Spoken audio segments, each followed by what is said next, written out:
জুনাগড়ের দেওয়ান হরিদাস বিহারী দাস খুব শ্রদ্ধার সঙ্গে স্বামীজিকে নিয়ে গেলেন নিজ আলয়ে। স্বামীজির সঙ্গে আলাপ দেওয়ান বাহাদুর তার ব্যক্তিত্বের প্রতি এতটা শ্রদ্ধাসম্পন্ন ও আকৃষ্ট হলেন যে প্রতিদিন রাজকর্মচারী, সভাপণ্ডিত ও অন্যান্য বিশিষ্ট লোকদের নিজ বাড়িতে আহ্বান করে স্বামীজির ধর্মালোচনায় ব্যবস্থা করতেন। তার মুখে বৈদিক ধর্মের মৌলিক ব্যাখ্যা শুনে সকলেই মুগ্ধ হন। স্বামীজিও ওই সুযোগে জনসাধারণের উন্নতির উপর যে ভারতের ভবিষ্যতে সম্পূর্ণরূপে নির্ভর করছে সে সম্বন্ধে সকলকে অন্তরে গভীর ছাপ দিতেন।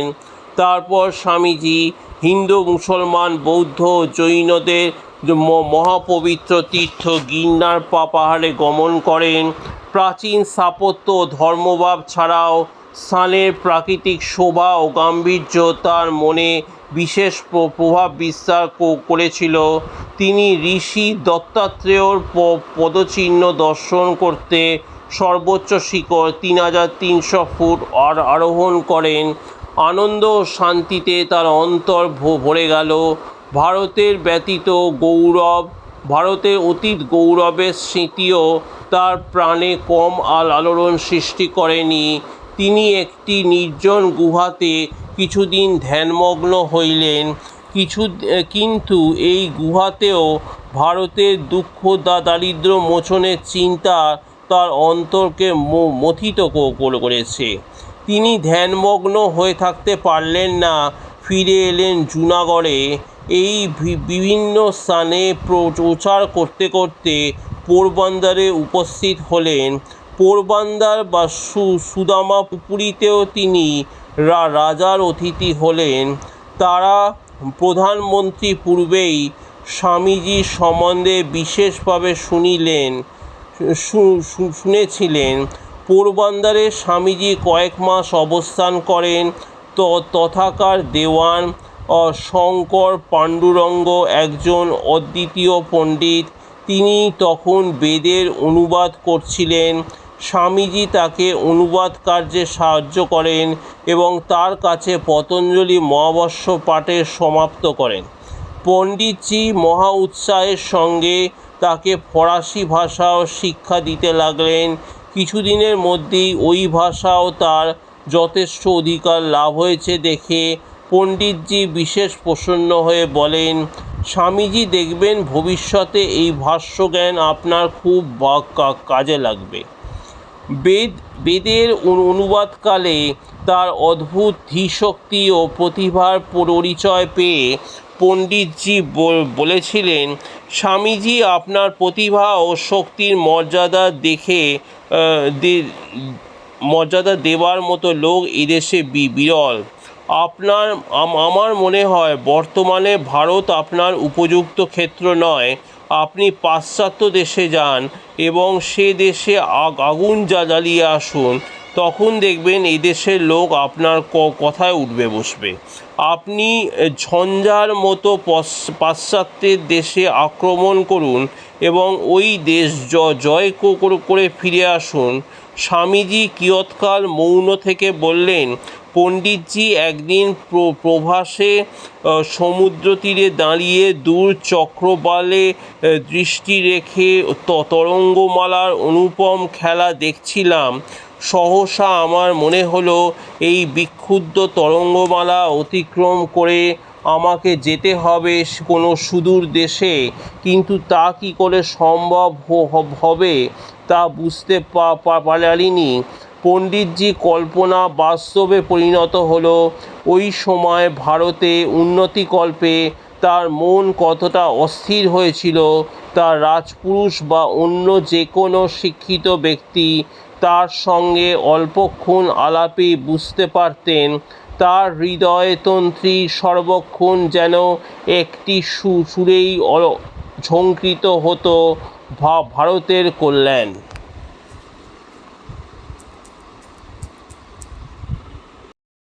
আলমোড়ায় এসে স্বামীজি গুরুভাইদের নিয়ে সেভিয়ার দম্পতির আবাসে এবং তার শিষ্যগণ আর একটা বাড়িতে বাস করতে লাগলেন। শৈলবাসে স্বামীজি অনেক সময় ধ্যান ভজনে কাটাতেন। আশ্রম স্থাপনে অনুকূল স্থানে সন্ধানও নিতে লাগলেন। পাশ্চাত্যের শিষ্যা ও ভক্তদের নানাবিধ শিক্ষাদান, দর্শনাদির সঙ্গে ধর্মালোচনা এবং ভারত ও পাশ্চাত্যের বিবিধ কর্মে পরিচালনাতেও তার কম সময় ব্যয় হতো না। স্বামীজি মাদ্রাজ হতে প্রকাশিত প্রবুদ্ধ ভারত পত্রিকাখানি নানা কারণে বন্ধ হয়ে গিয়েছিল। স্বামীজি কাগজখানি আলমোড়াতে স্থানান্তরিত করে স্বামী স্বরূপানন্দের হাতে সম্পাদনা ও সেভিয়ার দম্পতির উপর পরিচালনার ভার দিলেন। এইভাবে আলমোড়ার কাজকে সুপ্রতিষ্ঠিত করে তিনি পাশ্চাত্যের শিষ্যদের নিয়ে 10ই জুন কাশ্মীর যাত্রা করলেন। তিনি 3 মাস অধিককাল ছিলেন কাশ্মীরের বিভিন্ন স্থানে। দীর্ঘকালে স্বামীজির সঙ্গলাভ করে শিষ্যদের ধর্মজীবন বিশেষ উন্নীত হয়েছিল। স্বামীজির সঙ্গে বাস করাই এই একটা বড় রকমের শিক্ষা। ভগিনী নিবেদিতা এই সময়কালে বিবরণ notes of some ওয়ান্ডারিংস with Swami Vivekananda নামক গ্রন্থে লিপিবদ্ধ করেছেন। স্বামীজির মন এই সময় জাগতিক সব কিছুর অনেক ঊর্ধ্বে এক উচ্চ আধ্যাত্মিক ভূমিতে বিরাজ করত। লোককল্যাণ চিকিৎসাও যেন তার মন থেকে হয়েছিল বিদূরিত। তিনি নিজেকে বিরাটের চরণে অবলুণ্ঠিত করেছিলেন। 12ই জুন 1818 স্বামীজি সদলে ভীমতালে বিশ্রাম নিয়ে রাওয়ালপিন্ডি অভিমুখে রওনা হলেন। পাঞ্জাবে পৌঁছেই তিনি সঙ্গে সঙ্গে শিখ গুরুদের ভাবে অনুপ্রাণিত হয়ে উঠলেন। শিখদের অদ্ভুত বীরত্ব ও সমরনাথ গুরুজি কি ফতে, তাদের ধর্মগ্রন্থ গ্রন্থ সাহেব এবং শিখ গুরুদের অসাধারণ ত্যাগ ও মহত্বের কথা তিনি প্রায়ই উল্লেখ করতেন। রাওয়ালপিন্ডি হতে থাকলে টঙ্গা করে মারিতে পৌঁছলেন। এখানে 3 দিন থেকে সব দ্রষ্টব্য স্থানগুলি দেখে কতক টঙ্গা ও কতক নৌকা করে 22শে জুন সকলে শ্রীনগরে উপস্থিত হলেন। পরে বারামুল্লা পর্যন্ত তিনি বর্তমান হিন্দু সমাজে অধঃপতন ও ধর্মের নামে বামাচারের প্রবর্তন ইত্যাদি সম্বন্ধে খুব বেদনাভরা প্রাণে আলোচনা করেন। পথে দৃশ্য অবর্ণনীয়। 22শে জুন হতে 25শে জুলাই পর্যন্ত স্বাস্থ্যোদ্ধারের জন্য স্বামীজি সঙ্গীদের নিয়ে হাউসবোটে শ্রীনগরে 4 দিন জলপথে ভ্রমণ করতে লাগলেন।